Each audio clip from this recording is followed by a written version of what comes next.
Rugpjūčio mėnesio praktika, kuri padės kardinaliai pakeisti tavo gyvenimą į geresnę pusę. Rugpjūtis – liūto mėnuo. O liūtas tai saulė, savyraiška, drąsa, būti savimi ir leidimas savo spindėti. Todėl turiu tau vieną praktiką, kurią rekomenduoju atlikti kiekvieną rugpjūčio sekmadienį. Surya Namaskar 108 kartus.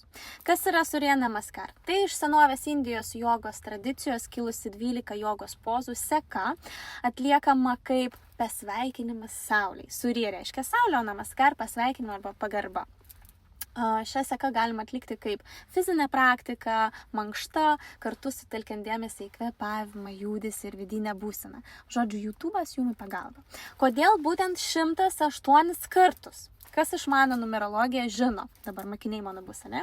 Kad jeigu sudėti bus 9. 9 yra transformacijos skaičius. Jeigu pažvelgti giliau, 1 tai yra aš, asmenybė, 0 tai atsiverimas ir nauja pradžia, 8 ryšys su Dievu, aukščiausia energija ir 108 tai yra kosminis visatos skaičius, siejamas su galimybė kardinaliai keisti savo realybę į geresnę pusę. Kodėl būtent sekmadienį?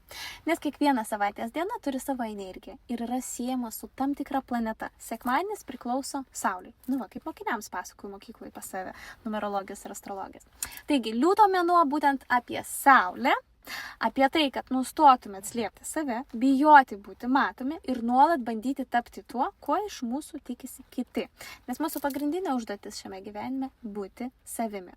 Aš su Aleksandra, astrologė ir numerologė, konsultuoju, mokau numerologijos ir astrologijos ir vedu dar astro renginius. Jeigu norit daugiau sužinoti apie rugpjūčio energijas, sekit mano profilį, išsaugokit šį rilsą ir pasidalinkit su draugais. Gal kartu darysit kiekvieną sekmadienį šią nuostabią praktiką.